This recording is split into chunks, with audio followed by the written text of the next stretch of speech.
La fine pluie du soir transformait les lumières de l'avenue en taches dorées lorsque la femme aux cheveux gris tendit le bouquet de roses rouges à l'homme au costume impeccable. Il ne la regarda même pas. Il accéléra simplement le pas vers le restaurant à la façade illuminée, où d'autres cadres l'attendaient déjà. Elle insista, s'approchant avec un sourire fatigué qui trahissait des décennies de rejet silencieux. « Des roses fraîches, monsieur. Seulement 5 $. L'homme s'arrêta. Il se retourna lentement. Ses yeux étroits parcoururent la silhouette de la vendeuse ambulante, de ses chaussures usées à son manteau trempé. Un sourire cruel courba ses lèvres fines. Les autres cadres qui l'accompagnaient s'arrêtèrent aussi, formant un demi-cercle autour d'elle. La femme sentit le poids de tous ses regards, mais resta droite, tenant fermement le bouquet mouillé. « Vous savez combien coûte un dîner dans mon restaurant ?» La voix de l'homme trancha l'air humide comme une lame affûtée. « 300 $ par personne. Et vous voulez que j'achète vos roses fanées pour 5 ?» Les cadres éclatèrent de rire. L'un d'eux, plus jeune, ajusta sa cravate en observant la scène avec un amusement à peine dissimulé. La femme sentit la chaleur lui monter au cou, mais elle ne baissa pas les yeux. Il y avait dans ce moment quelque chose qui rappelait toutes les autres humiliations, toutes les fois où elle avait été traitée comme invisible, comme si son existence ne méritait pas une seconde d'attention. « Désolé de vous déranger, monsieur. » Sa voix sortit ferme, malgré le tremblement de ses mains. Le milliardaire fit un pas en avant. La pluie coulait sur ses cheveux parfaitement coupés, mais il semblait indifférent à l'inconfort. Ses yeux brillaient d'autre chose que de l'arrogance. C'était du mépris pur. « Vous savez quoi ? Je vais vous faire une proposition. » Il éleva la voix, s'assurant que les passants curieux puissent entendre. « Si vous réussissez à me vendre ces roses en mandarin parfait, je vous paie 500 000 $. Le silence qui suivit ne fut rompu que par le bruit de la pluie frappant l'asphalte. La femme cligna des yeux, assimilant les mots. Autour d'eux, quelques personnes s'étaient arrêtées pour observer la scène. Un garçon, téléphone en main, commençait déjà à filmer. Le milliardaire croisa les bras, attendant sa réaction avec un sourire de satisfaction anticipée. 500 000. La voix de la femme n'était qu'un murmure. Exactement. Un demi-million de $. Mais il faut que ce soit en mandarin fluide, avec la bonne prononciation, en utilisant les termes adéquats pour décrire la beauté des fleurs. Pas de mots isolés, pas de phrases apprises par cœur. Il fit une pause théâtrale. Vous avez une semaine pour vous préparer. Je reviendrai ici vendredi prochain, à la même heure. Si vous réussissez, l'argent est à vous. Si vous échouez, vous ne vendrez plus jamais de fleurs sur cette avenue. Marché conclu ? Les cadres rirent plus fort. L'un d'eux fit un commentaire à voix basse qui déclencha des éclats de rire. La femme regarda le bouquet dans ses mains. Les pétales rouges tremblaient légèrement sous le vent froid. Elle pensa à sa petite fille, à la maison, qui l'attendait. Aux factures en retard, au loyer impayé, aux médicaments qu'elle devait acheter. À toutes les portes qui s'étaient fermées au fil des ans, à toutes les occasions perdues, à tous les rêves abandonnés. J'accepte. Le mot sortit avec une force qu'elle ne soupçonnait pas. Le milliardaire arqua un sourcil, surpris par la réponse rapide. Il s'attendait à des supplications, peut-être des larmes, certainement un refus honteux. Mais pas à cette acceptation directe, presque défiant. Excellent. Il tendit la main, mais la retira avant qu'elle ne puisse la toucher. Ah, j'allais oublier. Je vais tout filmer. Je veux que le monde voie votre échec. Ce sera une leçon précieuse sur la nécessité de connaître sa place. Les cadres suivirent leur patron à l'intérieur du restaurant, laissant la femme seule sous la pluie. Les spectateurs commencèrent à se disperser, certains secouant la tête avec désapprobation, d'autres commentant la cruauté de l'homme riche. Le garçon qui filmait rangea son téléphone et s'éloigna. En quelques minutes, l'avenue retrouva son rythme habituel, comme si rien ne s'était passé. La femme resta immobile un long moment, sentant l'eau froide couler sur son visage. Puis, lentement, un sourire effleura ses lèvres. C'était un petit sourire, presque imperceptible, mais il portait en lui quelque chose que personne n'aurait pu imaginer. Il contenait les souvenirs d'une vie qu'elle avait laissée derrière elle, des compétences qu'elle avait cachées pendant des années, une identité qu'elle avait abandonnée quand le monde avait décidé qu'elle ne valait plus rien. Elle rangea le bouquet de roses dans un sac en plastique et se mit en marche vers l'arrêt de bus. Ses pas étaient assurés malgré la fatigue. À chaque coin de rue, son esprit travaillait, organisant ses pensées, retrouvant des souvenirs enfouis depuis plus d'une décennie. Des mots commençaient à émerger du fond de sa conscience, des mots qu'elle avait juré de ne plus jamais prononcer, des phrases qu'elle avait si longtemps évitées qu'elle en avait presque oublié la forme. Lorsqu'elle monta enfin dans le bus bondé, elle trouva une place près de la fenêtre. Elle regarda la ville défiler de l'autre côté de la vitre embuée. Les lumières se mêlaient à l'obscurité, créant des motifs qui dansaient devant ses yeux fatigués. Elle pensa au milliardaire et à son sourire cruel.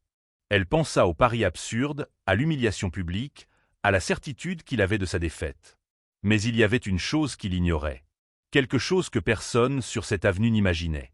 Un secret gardé comme un joyau précieux au fond d'un tiroir oublié, attendant le bon moment pour briller à nouveau. En arrivant chez elle, elle trouva sa petite fille faisant ses devoirs à la table de la cuisine. La fillette leva les yeux et sourit, mais son sourire s'effaça en voyant l'expression de sa grand-mère. Que s'est-il passé? La femme posa le sac sur la chaise et s'assit lentement. Ses mains tremblaient, non pas de peur ni de froid, mais à cause de quelque chose qui grandissait en elle. C'était de la colère, oui, mais aussi de la détermination. C'était le souvenir de celle qu'elle avait été avant de devenir invisible aux yeux du monde. « J'ai besoin de ton aide pour quelque chose. » La petite fille referma son cahier, sentant la gravité dans la voix de sa grand-mère. « Tout ce que tu veux. De quoi as-tu besoin ?» La femme prit une profonde inspiration. Les mots qui allaient sortir allaient le faire pour la première fois depuis des années, chargés du poids d'un passé qu'elle avait tenté d'oublier. « J'ai besoin que tu m'aides à me souvenir de qui j'étais avant de vendre des fleurs dans la rue. » Si tu aimes cette histoire, n'oublie pas de t'abonner à la chaîne pour découvrir ce qui se passe quand cette femme surprend le milliardaire arrogant. La petite fille regarda sa grand-mère longuement avant de parler. Il y avait quelque chose de différent dans ses yeux fatigués, une étincelle qu'elle n'avait pas vue depuis des années. La femme se leva et alla jusqu'au petit placard dans un coin de la pièce. Elle s'agenouilla avec difficulté et ouvrit la porte du bas, celle qu'elle n'ouvrait jamais, où elle gardait des choses qu'elle préférait oublier. De l'intérieur, elle sortit une boîte à chaussures poussiéreuse. Ses mains tremblèrent en levant le couvercle. À l'intérieur se trouvaient des documents jaunis, des photographies anciennes et une carte d'identité avec sa photo d'il y a 20 ans. La petite fille s'approcha, curieuse, et prit la carte. Consulat général de la République populaire de Chine. Elle lut à voix haute, puis regarda sa grand-mère les yeux écarquillés. « Tu as travaillé dans un consulat chinois ?» La femme acquiesça, prenant une des photographies. Sur l'image, elle portait un costume élégant et tenait une liasse de documents. Ses cheveux étaient relevés en un chignon impeccable. À côté d'elle, un groupe de diplomates souriait pour la caméra. Pendant 15 ans, j'ai été assistante des relations culturelles. Je traduisais des documents, je recevais des délégations, j'organisais des événements diplomatiques. Sa voix portait un mélange de fierté et de douleur. J'ai appris le mandarin auprès des meilleurs professeurs. J'ai étudié la culture, l'histoire, jusqu'aux dialectes régionaux. Pourquoi tu ne m'as jamais dit ça? La petite fille serra la main de sa grand-mère. Parce que ça fait mal de s'en souvenir. La femme remit la photo dans la boîte. On m'a licencié quand j'ai eu 50 ans. Ils ont dit qu'ils avaient besoin de quelqu'un de plus jeune, avec une apparence plus adéquate pour représenter le consulat. Peu importaient mes connaissances, mon expérience, mon dévouement. Ce qui comptait, c'était que j'étais trop vieille pour leurs critères. Le silence pesa dans la petite cuisine. Dehors, la pluie continuait de tomber, tambourinant sans relâche contre la fenêtre. J'ai essayé de trouver un autre emploi. J'ai envoyé des CV à des dizaines d'entreprises. Mais personne n'embauche une femme de 50 ans sans diplôme universitaire, même si elle parle 3 langues couramment. Peu à peu, mes économies se sont épuisées. J'ai perdu l'appartement. J'ai tout perdu. Elle regarda ses mains, marquées par le temps et le travail acharné. J'ai commencé à vendre des fleurs parce que c'était le seul travail qui ne demandait pas d'entretien, de référence ou d'âge maximal. Il suffisait que je sois invisible. La petite fille étreignit sa grand-mère avec force. Elles restèrent ainsi un moment, 2 femmes seules dans un monde qui n'avait pas de place pour leurs histoires. Mais maintenant tu as une chance de montrer à cet homme horrible qui tu es vraiment. La femme se détacha doucement de l'étreinte et essuya ses yeux. Ce n'est pas pour prouver qui je suis. C'est pour survivre. 500 000 $ changeraient nos vies. Tu pourrais retourner à l'université. Je pourrais payer les dettes. Nous pourrions retrouver une vie digne. Elles passèrent le reste de la nuit à revoir le vieux matériel. Des livres de mandarin aux pages jaunies, des cahiers de notes, des enregistrements sur vieilles cassettes. La femme commença doucement, butant sur les mots qu'elle prononçait autrefois avec aisance. Mais peu à peu, comme un muscle endormi qui reprend vie, sa langue retrouva la mémoire de la langue. Pendant ce temps, de l'autre côté de la ville, le milliardaire entrait dans son appartement-terrasse. Les fenêtres du sol au plafond offraient une vue panoramique sur les lumières de la métropole. Il jeta sa veste mouillée sur le canapé en cuir italien et se servit un whisky écossais de 30 ans. Son portable sonna. C'était un des cadres qui avait assisté à la scène dans la rue. Patron, la vidéo a déjà dépassé 50 000 vues. Les gens vous traitent de cruel, d'insensible. Certains appellent au boycott du restaurant. Le milliardaire prit une gorgée de whisky, savourant le liquide ambré. Parfait. Vous savez ce qu'on dit de la publicité. Dans une semaine, quand cette femme pathétique échouera misérablement, tout le monde verra que j'avais raison. Le monde a besoin de leçons de réalité. Les gens doivent accepter leurs limites. Il raccrocha et alla se tenir près de la fenêtre. En bas, les rues brillaient sous les phares des voitures. Vu d'en haut, les gens lui semblaient de petites fourmis insignifiantes. Il avait toujours pensé ainsi du monde. Il y a ceux qui naissent pour diriger et ceux qui naissent pour servir. Il y a les gagnants et les perdants. Et il savait exactement de quel côté il se trouvait. Mais quelque chose perturbait sa conscience, une sensation étrange qu'il ne parvenait pas à nommer. L'expression de la femme quand elle avait accepté le pari.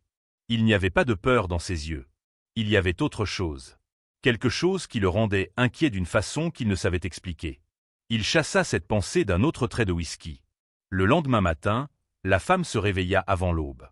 Elle avait mal dormi, rêvant de couloirs du consulat et de voix parlant mandarin. Elle prépara du café et s'assit à la table avec ses matériaux d'étude. La petite fille était déjà partie travailler, laissant un mot d'encouragement collé sur le frigo. Elle s'exerça pendant des heures. Les mots revenaient lentement, comme de vieilles amies retrouvées après une longue séparation. Mais il ne suffisait pas de se souvenir. Elle devait être parfaite. Elle devait dépasser les attentes.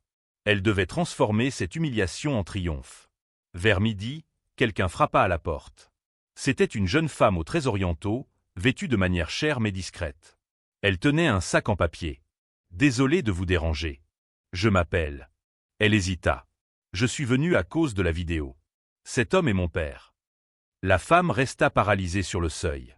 La fille du milliardaire. La dernière personne à laquelle elle s'attendait. « S'il vous plaît, je voudrais juste parler quelques minutes. J'ai apporté du thé. » Elles s'assirent à la table de la cuisine. La jeune femme versa le thé dans 2 tasses inégales que la femme lui avait offertes. Ses mains tremblaient légèrement. « Je dois m'excuser pour ce que mon père a fait. Il n'a pas toujours été comme ça. » Elle regarda le liquide chaud dans la tasse. « Quand il était jeune, mon père n'avait rien. Il a grandi dans un village pauvre dans une autre région. Il a travaillé dans des cuisines, lavé des plats, dormi dans des sous-sols. Il a tout construit à partir de rien. Cela n'excuse pas sa cruauté. Je sais. Mais le succès l'a changé. Il a oublié d'où il venait. Il a oublié ce que c'est que d'être invisible, d'être traité comme de la merde. » Des larmes commencèrent à couler sur le visage de la jeune femme. « Je le vois se transformer en monstre et je ne sais pas comment l'arrêter. J'essaie de lui parler, mais il ne m'écoute plus. » La femme posa la main et toucha doucement le bras de la jeune femme. « Pourquoi êtes-vous venu ? » Parce qu'en voyant la vidéo, j'ai vu une expression dans ses yeux. Pour la première fois depuis des années, j'ai vu mon père ressentir autre chose que de l'arrogance. J'ai vu de la peur. Mon père a peur de vous. Peur ? De moi ? La jeune femme acquiesça. Il ne sait pas pourquoi il a accepté son pari avec tant de confiance. Cela l'a rendu inquiet. Et mon père n'est jamais inquiet. Il contrôle toujours tout. Elle ouvrit le sac et sortit quelques livres et papiers. J'ai apporté du matériel qui peut t'aider. Mon père vient de la région du Sichuan. Il attache beaucoup d'importance aux dialectes locaux, aux expressions spécifiques de là-bas. Si vous incorporez cela à votre discours, vous le toucherez profondément. La femme prit les documents avec des mains tremblantes. C'était plus que ce qu'elle espérait. C'était une alliée inattendue, un pont vers le cœur fermé de l'homme qui l'avait humilié. Pourquoi m'aidez-vous ? Votre père va le découvrir. Parce que j'ai besoin que quelqu'un lui rappelle qui il était avant que l'argent ne détruise son humanité. Et peut-être, juste peut-être, vous êtes la personne qui peut le faire. La jeune femme se leva. Bonne chance. Et merci d'avoir accepté son défi. Pas pour l'argent, mais pour la chance de le sauver de lui-même. Après le départ de la jeune femme, la vieille dame resta seule avec les nouveaux documents. Elle feuilleta les livres, lut les notes. Un plan commençait à germer dans son esprit. Il ne s'agirait pas seulement de parler le mandarin. Il s'agirait de toucher l'âme d'un homme qui avait oublié qu'il en possédait une. Les jours suivants se transformèrent en une routine intense. La femme se levait à 5 heures du matin et s'entraînait jusqu'à devoir partir vendre des fleurs. Pendant son travail dans la rue, elle répétait mentalement des phrases, des conjugaisons, des tons. Le soir, elle étudiait jusqu'à ce que l'épuisement prenne le dessus sur son corps. La petite fille l'aidait en enregistrant des audios sur le portable, en simulant des conversations, en corrigeant les prononciations. Le troisième jour, la femme remarqua que parler simplement le mandarin ne suffirait pas. Le milliardaire attendait l'échec. Il s'attendait à des mots trébuchants, un accent approximatif, du trac. Elle devait offrir quelque chose au-delà des attentes. Il lui fallait créer une prestation qui toucherait non seulement les oreilles, mais le cœur. Elle s'assit à la table de la cuisine avec une feuille blanche. Commençant à écrire, elle mêla mandarin et poésie sur les fleurs. Elle parla des roses comme symbole de persévérance, des pétales qui s'épanouissent même dans des sols difficiles, des épines qui protègent la beauté délicate. Chaque mot était choisi avec soin, chaque phrase construite pour porter des couches multiples de sens. Mais il y avait un problème. Sa voix tremblait quand elle s'entraînait à haute voix. Des années de silence lui avaient volé sa confiance. Elle devait retrouver la force intérieure qu'elle possédait autrefois, quand elle parlait devant des diplomates et des autorités sans hésiter. La petite fille remarqua la difficulté. « Mamie, tu dois parler en le regardant dans les yeux. Tu ne peux pas montrer la peur. » « Je sais, mais quand je pense à ce moment, à toutes ces personnes qui regardent, mon corps se fige. Alors il faut pratiquer en public. » Le lendemain, elles allèrent ensemble dans une place animée. La femme monta sur un banc en bois, tenant un bouquet de roses. La petite fille demanda à quelques personnes de s'arrêter pour écouter. Au début, seulement 3 curieux s'approchèrent. La femme respira profondément et commença à parler en mandarin. Les mots sortirent faibles, presque inaudibles. Les gens se regardèrent, perplexes. L'un d'eux commença à s'éloigner. La femme sentit la panique monter dans sa gorge. C'était exactement ce qu'elle ressentirait vendredi. Exposée, jugée, inadéquate. Mais alors quelque chose se produisit. Une dame âgée d'origine asiatique s'arrêta pour écouter. Ses yeux s'écarquillèrent en reconnaissant la langue. Elle se mit à sourire. La femme vit ce sourire et quelque chose s'alluma en elle. Elle ne parlait plus à des inconnus indifférents. Elle se connectait avec quelqu'un par les mots qu'elle avait tant aimés. Sa voix gagna en force. Les phrases coulèrent avec plus de naturel. Elle gesticula en décrivant les roses, incorporant des éléments de la présentation qu'elle avait préparée. Lorsqu'elle eut terminé, la dame asiatique applaudit. D'autres personnes qui s'étaient arrêtées battirent aussi des mains. Ce n'était pas parfait, mais c'était un progrès. Elles répétèrent l'exercice chaque jour. De plus en plus de personnes s'arrêtaient pour regarder. Certains enregistraient des vidéos. Un professeur de chinois de l'université locale offrit même quelques conseils de prononciation. La femme sentit sa confiance croître comme une plante arrosée après une longue sécheresse. Pendant ce temps, le milliardaire faisait face à ses propres turbulences. La vidéo du pari avait explosé plus que prévu. Des dizaines de milliers de personnes la partageaient, commentaient, critiquaient. Des articles furent publiés. Des groupes organisèrent des manifestations devant son restaurant. Des clients annulèrent leurs réservations. Des investisseurs appelèrent pour s'interroger sur son image publique. Il tenta d'ignorer tout cela. Il se dit que ça passerait. Mais la pression monta. Sa fille lui parlait à peine. Les employés le regardaient avec gêne. Pour la première fois depuis des années, il se sentit jugé, analysé, diminué. Une nuit, seul dans son bureau, il fit des recherches sur la femme. Il voulut comprendre qui était cette vendeuse de fleurs qui avait accepté son pari sans hésiter. Mais il ne trouva rien. Aucun profil sur les réseaux sociaux, aucun enregistrement public récent. C'était comme si elle n'existait pas numériquement. Cette invisibilité le dérangeait plus qu'il ne devrait l'admettre. Il appela un détective privé. « Je veux tout savoir sur elle. Passé, famille, où elle a travaillé, pourquoi elle vend des fleurs dans la rue. » 2 jours plus tard, il reçut un rapport. Il le lut avec un malaise croissant. La femme n'était pas une vendeuse ordinaire. Elle avait un parcours professionnel impressionnant. Elle parlait 4 langues. Elle avait été licenciée à 50 ans pour discrimination liée à l'âge. Elle avait tout perdu progressivement. Le rapport contenait même des photos anciennes d'elle lors d'événements diplomatiques, élégantes et sûres d'elle. Il referma le dossier avec des mains tremblantes. Pour la première fois, il comprit qu'il avait complètement sous-estimé son adversaire. Ce n'était pas un pari sûr. C'était une roulette russe où il mettait le revolver contre sa propre tempe. Il pensa annuler. Trouver une excuse. Partir en voyage vendredi. Mais son orgueil ne le permit pas. Il avait bâti un empire en ne reculant jamais, en ne montrant jamais de faiblesse. S'il annulait maintenant, il prouverait que tous ses détracteurs avaient raison à son sujet. Le jeudi, veille du affrontement, la femme fit sa dernière séance d'entraînement. La petite fille enregistra tout sur le portable. Elles regardèrent ensemble, analysant chaque détail. La prononciation était impeccable. Le discours était émouvant. Mais quelque chose manquait. Un élément final qui transformerait le bon en inoubliable. Mamie, tu dois parler de toi. De ton histoire. Je ne veux pas donner l'impression de quémander de la pitié. Ce n'est pas de la pitié. C'est la vérité. Tu dois montrer pourquoi ces mots comptent tant. Pourquoi cette langue n'est pas un tour, mais une partie de qui tu es. La femme réfléchit longuement. Puis elle prit le papier et ajouta un paragraphe final.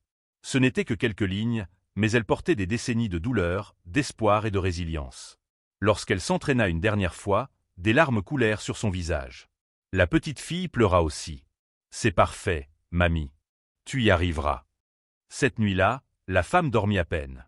Couchée dans le noir, elle entendait les bruits de la ville dehors, des voitures qui passent, des sirènes lointaines, le murmure constant de la vie urbaine.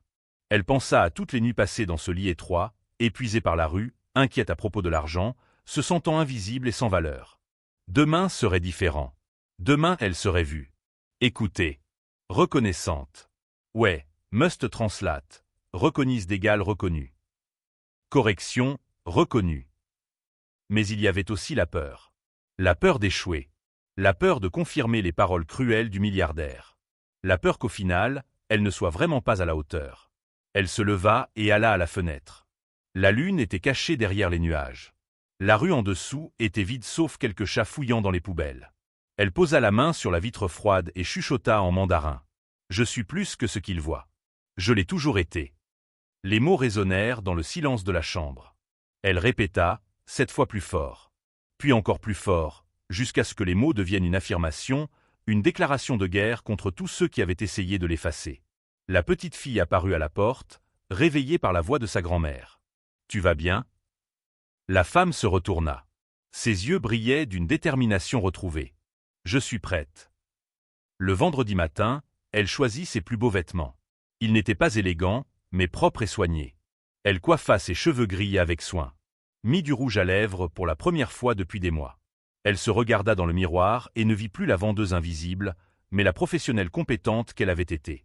La petite fille la serra dans ses bras avant de partir. « Quoi qu'il arrive, je suis fière de toi. Merci de me rappeler qui je suis. » Elles arrivèrent sur l'avenue 1 heure avant l'heure convenue. Une petite foule s'était déjà formée. Apparemment, la vidéo avait attiré assez d'attention pour que des dizaines de curieux viennent. Il y avait même des journalistes avec des caméras. La femme sentit le poids de tous ces regards, mais respira profondément et garda son calme. Le milliardaire arriva ponctuel à 20 heures. Il sortit d'une voiture noire de luxe, entouré des mêmes cadres de la semaine précédente. Mais il y avait quelque chose de différent dans son attitude. Il semblait moins sûr de lui, plus prudent. Ses yeux cherchèrent la femme dans la foule, et lorsqu'il la trouva, il y eut un bref moment de reconnaissance mutuelle. Deux adversaires se préparant pour un duel qui changerait tous deux à jamais. Il s'avança vers l'endroit où elle se tenait, le cercle de personnes s'écartant pour le laisser passer. Il se posta à quelques mètres. Le silence était assourdissant. « Es-tu prête pour ton humiliation publique ?» La femme serra le bouquet de roses avec fermeté.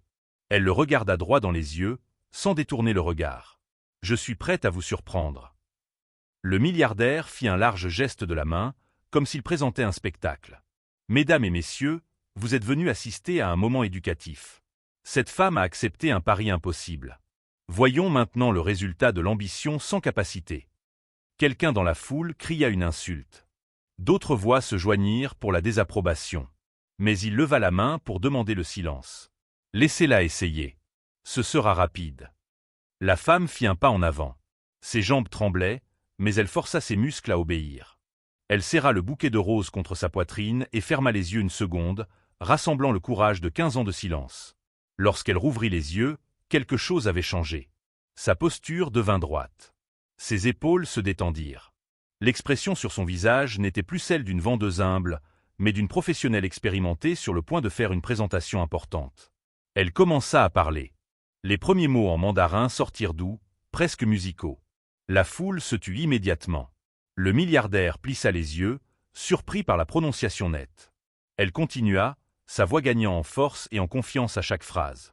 Elle décrivit les roses non pas comme de simples fleurs, mais comme des symboles de persistance. Elle parla des pétales qui s'épanouissent malgré le froid, des racines qui s'enfoncent dans un sol aride à la recherche de vie. Elle utilisa des métaphores complexes, des structures grammaticales avancées, un vocabulaire bien au-delà du basique. Les cadres accompagnant le milliardaire échangèrent des regards choqués. L'un d'eux, originaire de Shanghai, murmura quelque chose à l'oreille du patron. Le visage du milliardaire pâlit. Mais la femme n'avait pas fini. Elle changea subtilement de dialecte, incorporant les expressions du Sichuan que la fille du milliardaire lui avait enseignées. Elle parla des montagnes lointaines, des rivières traversant les vallées, des souvenirs de chez elle qui ne disparaissent jamais, même quand on conquiert le monde entier. Le milliardaire fit un pas involontaire en arrière. Ces mots touchaient quelque chose de profond en lui, lui rappelant une enfance qu'il avait essayé d'oublier. La voix de la femme portait non seulement la fluidité, mais aussi une émotion authentique, une connexion réelle avec la langue et la culture. Elle conclut la première partie de son discours et fit une pause. Elle le regarda directement. Les yeux de la femme brillaient, non de triomphe, mais de dignité retrouvée. Puis elle fit quelque chose que personne n'attendait. Elle continua à parler, mais cette fois d'elle-même. Elle raconta en mandarin ses 15 années au consulat, combien elle avait aimé ce travail, cette langue, ce pont culturel qu'elle avait construit. Elle parla du licenciement, de la douleur d'être rejetée, des années à vendre des fleurs tout en cachant qui elle était vraiment. Des larmes commencèrent à couler sur son visage, mais sa voix resta ferme. Ce n'était pas une faiblesse. C'était la force brute de quelqu'un qui pouvait enfin être vu après des années d'invisibilité. « Vous m'avez défié en pensant que je n'étais rien », dit-elle en mandarin parfait, chaque mot tranchant comme une lame. « Mais j'ai toujours été quelque chose.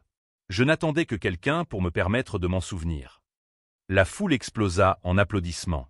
Des gens pleuraient ouvertement. Les téléphones captaient chaque seconde. La petite fille courut serrer sa grand-mère dans ses bras, sanglotant de fierté et de soulagement. Le milliardaire resta paralysé. Son visage était un masque d'émotions conflictuelles. Choc, honte, colère, et quelque chose de plus profond qu'il ne savait nommer. Les cadres autour attendaient sa réaction. Toutes les caméras étaient braquées sur lui. Un des journalistes s'approcha avec un micro. « Monsieur, la dame a clairement gagné le pari. Allez-vous payer les 500 000 $? Il regarda la femme. Elle le fixait avec une sérénité qui le déconcertait. Il n'y avait pas de triomphe arrogant dans ses yeux, seulement une affirmation silencieuse de sa propre valeur.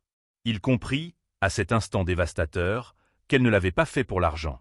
Elle l'avait fait pour se prouver quelque chose. Et, dans le processus, elle avait exposé ce qu'il était réellement devenu. Sa voix faillit. Il essaya de nouveau. Je tiens toujours mes promesses.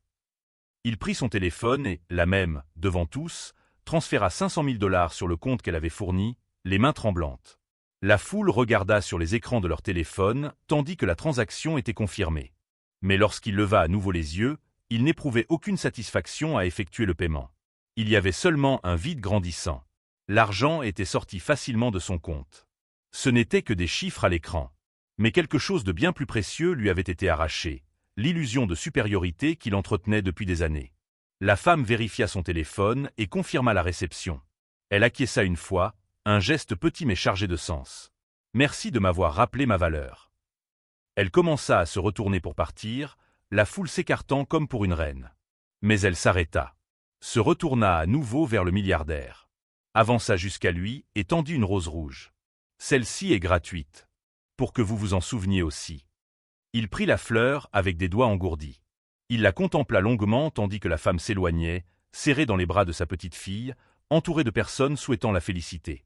Les cadres attendaient des instructions, mais il ne pouvait parler. La rose dans sa main trembla légèrement. Il se souvint de sa jeunesse, lorsqu'il travaillait 18 heures par jour à laver des plats, lorsqu'il dormait dans des sous-sols froids, lorsqu'il était ignoré par les riches dans les rues comme s'il était invisible. Quand étaient-ils devenus exactement ces personnes qu'il avait tant haïes? Un des cadres posa sa main sur son épaule. « Patron, il faut y aller. La presse pose des questions. » Mais il ne bougea pas. Il continua à regarder la rose, y voyant non seulement une fleur, mais un miroir reflétant le monstre qu'il était devenu. Les pétales rouges semblaient pulser d'une accusation silencieuse. Sa fille apparut dans la foule. Elle était venue observer, cachée parmi les curieux. Elle s'approcha maintenant lentement. Quand leurs yeux se rencontrèrent, des larmes coulaient sur les deux visages. « Papa » murmura-t-elle. « Tu as vu ce que tu lui as fait? À toutes les personnes que tu traites ainsi ?» Il ouvrit la bouche, mais aucun mot ne sortit. Pour la première fois depuis des décennies, il n'avait pas de réponse prête, aucune justification tranchante, aucune rationalisation confortable. « J'ai vu » réussit-il enfin à dire. « J'ai vu. » La foule commençait à se disperser. Les journalistes faisaient des retransmissions en direct. La vidéo devenait virale à nouveau, mais cette fois, elle montrait non pas la cruauté du milliardaire, mais sa défaite complète et la victoire transcendante d'une femme qui avait refusé de rester invisible. Il resta là encore un moment, tenant la rose, sentant le poids d'années d'arrogance s'effondrer sur ses épaules. Les cadres finirent par le ramener à la voiture, mais il a peine remarqué. Son esprit était prisonnier de ce moment où la femme avait parlé en mandarin, chaque mot perçant ses défenses et touchant quelque chose qu'il avait enterré profondément, sa propre humanité oubliée. Sur le chemin du retour, il regarda par la fenêtre de la voiture. Il vit des vendeurs ambulants, des travailleurs fatigués rentrant chez eux, des personnes qu'il avait toujours considérées comme partie du décor, sans importance individuelle. Mais maintenant, chaque visage semblait porter une histoire non racontée, une dignité non reconnue, une valeur qu'il n'avait jamais pris la peine de voir. La rose était encore dans sa main lorsqu'il arriva à l'appartement. Il la plaça dans un vase d'eau et s'assit sur le canapé en cuir italien, la contemplant jusqu'au lever du soleil. Il ne dormit pas cette nuit-là. Il pensa, réfléchit, affronta l'homme qu'il voyait dans le miroir et qu'il ne reconnaissait plus. Quelque chose de profond s'était brisé en lui. Et peut-être, juste peut-être, quelque chose de meilleur pouvait croître à sa place. Les vidéos de cette nuit-là ont atteint des millions de vues en moins de 24 heures.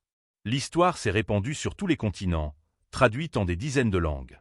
Les gens partageaient non seulement par vengeance satisfaisante, mais aussi pour le message profond sur la dignité humaine et les jugements hâtifs.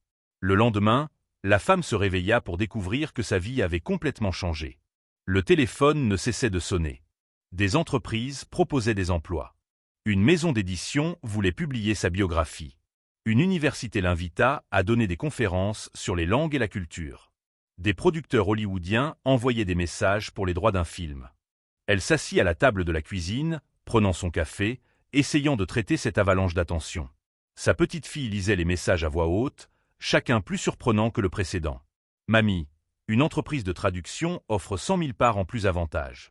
Et regarde celle-ci, une école veut que tu développes un programme d'enseignement du mandarin. » La femme sourit, mais c'était un sourire fatigué. Oui, l'argent résoudrait des problèmes immédiats. Oui, les opportunités étaient incroyables. Mais quelque chose de plus profond s'était passé sur cette avenue.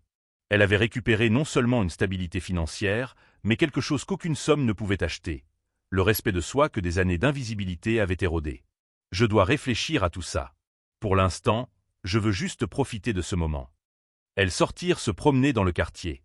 Des voisins qui à peine la saluaient avant s'arrêter maintenant pour l'embrasser, la féliciter, partager leurs propres histoires d'être sous-estimés. Une dame âgée lui prit les mains, les larmes aux yeux. Vous l'avez fait pour nous toutes. Vous avez montré que l'âge n'efface pas la valeur. Pendant ce temps, le milliardaire faisait face à une tempête différente. Il se réveilla avec des titres dévastateurs. Les journaux le qualifiaient de symbole de l'arrogance des milliardaires. Les réseaux sociaux appelaient à un boycott permanent. Les actionnaires exigeaient une réunion d'urgence. Les employés de son restaurant organisaient des manifestations sur les conditions de travail. Mais pour la première fois, il ne consulta pas ses avocats ou ses conseillers en images. Il lut simplement chaque article, chaque commentaire, chaque critique. Il laissa les mots pénétrer les couches de justification qu'il avait construites pendant des années. Sa fille apparut dans l'après-midi. Il était assis dans son bureau, entouré de silence. « Je suis venu voir comment tu vas. » « Détruit, répondit-il avec brutalité honnête. Mais peut-être que je devais être détruit pour reconstruire quelque chose de meilleur. Ils parlèrent pendant des heures. Il raconta le village où il avait grandi, la pauvreté qu'il avait façonnée, comment le succès avait progressivement empoisonné ses perspectives. Elle parla d'avoir grandi avec un père émotionnellement absent, qui mesurait tout en argent et en pouvoir, qui avait oublié comment être humain. « Je ne sais pas si je peux réparer ce que je suis devenu, » admit-il. « Mais tu peux essayer. Tu peux commencer aujourd'hui. » Dans les jours qui suivirent, il initia de vrais changements. Il augmenta les salaires de tous les employés du restaurant. Il créa un programme de bourse pour que les jeunes de communautés défavorisées puissent étudier la gastronomie. Il établit un fonds pour les petits entrepreneurs. Ce n'étaient pas des gestes de spectacle pour améliorer son image. C'étaient de véritables tentatives pour corriger des années d'indifférence. 3 semaines après la nuit du pari, il fit quelque chose que personne n'attendait. Il apparut sur la rue où il avait rencontré la femme pour la première fois. Pas dans une voiture luxueuse avec des gardes du corps, mais seul, à pied, portant un bouquet de roses. Elle était là, en train de parler avec d'autres vendeurs ambulants. Ces derniers jours, Elle avait utilisé une partie de l'argent pour aider des collègues qui luttaient aussi pour survivre. Quand elle vit le milliardaire s'approcher, elle se tendit, mais ne s'enfuit pas. Il s'arrêta à quelques mètres. « Puis-je te parler ? S'il te plaît. » La femme acquiesça. Ils marchèrent jusqu'à un banc proche et s'assirent. Pendant un long moment, aucun des deux ne parla. « Je suis venu m'excuser. Vraiment, pas pour les caméras ou la presse. Pour toi. » Sa voix portait le poids de la honte véritable. « J'ai passé des semaines à réfléchir à ce que j'ai fait. Pas seulement à toi, mais à combien de personnes au fil des années? Combien de vies ai-je diminué par arrogance? Beaucoup, j'imagine. » « Oui, beaucoup. » Il regarda ses propres mains. « Quand j'étais jeune et pauvre, j'avais juré que quand j'aurais du pouvoir, je serais différent des riches qui m'avaient humilié. Mais je suis devenu exactement comme eux. Pire, peut-être. » La femme étudia son visage. Elle vit quelque chose qui n'était pas là avant. Une vraie humilité, un remords qui semblait le ronger de l'intérieur. Les excuses sont importantes. Mais le changement est plus important. Les mots sont faciles. Je sais. C'est pourquoi je veux proposer quelque chose. Pas comme compensation, car rien ne compense ce que j'ai fait. Mais comme premier vrai pas vers le changement. Il expliqua son idée. Il voulait ouvrir un centre culturel offrant des cours de langue gratuits pour des communautés défavorisées. Il voulait qu'elle administre le programme de mandarin, engage des professeurs, développe le programme. Pas une charité condescendante, mais un partenariat authentique reconnaissant son expertise. Pourquoi devrais-je te faire confiance? Tu ne devrais pas. Mais peut-être pourrais-tu me donner la chance de prouver que les gens peuvent changer lorsqu'ils sont confrontés à la vérité sur eux-mêmes. La femme réfléchit longuement. Elle regarda l'avenue animée, les vendeurs ambulants, les personnes invisibles comme elle l'avait été.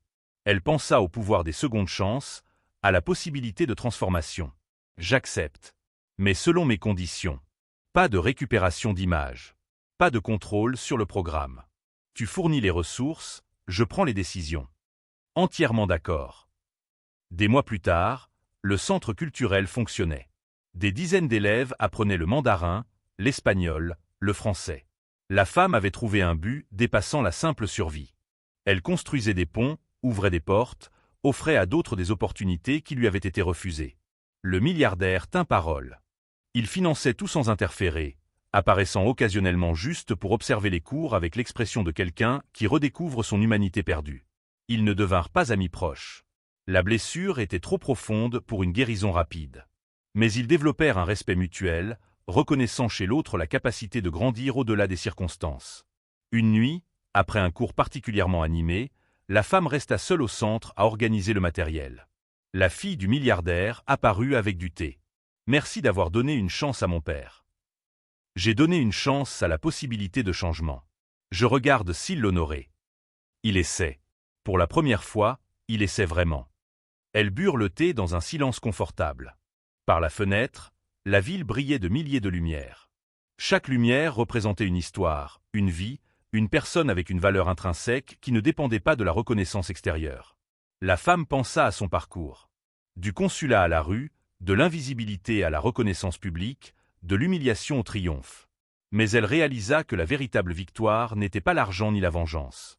C'était de se rappeler sa propre valeur quand le monde insistait pour la nier. « Tu sais ce que j'ai appris de tout ça ?» dit-elle, brisant le silence. « Quoi ? » Que nous ne devrions jamais avoir à prouver notre valeur à quelqu'un. Mais parfois, nous devons le faire pour nous-mêmes. Et quand nous le faisons, quand nous récupérons la dignité volée, nous ne changeons pas seulement notre vie. Nous changeons tout autour. La fille sourit. « Mon père a changé grâce à toi. Pas complètement, peut-être jamais complètement. Mais il a commencé. Et commencer, c'est déjà beaucoup. » La rose rouge que le milliardaire avait reçue cette nuit-là était conservée dans de la résine sur son bureau. Il la regardait chaque jour, se rappelant le moment où une femme invisible était devenue impossible à ignorer. Se rappelant la leçon qui avait coûté 500 000 $ mais valait infiniment plus. Chaque personne porte des histoires non racontées, des compétences invisibles, une dignité qui ne peut être achetée ou vendue. La vraie richesse ne résidait pas dans les comptes bancaires. Elle résidait dans la reconnaissance de l'humanité dans chaque visage que nous croisons dans la rue. Et cette leçon, enfin, il était en train de l'apprendre.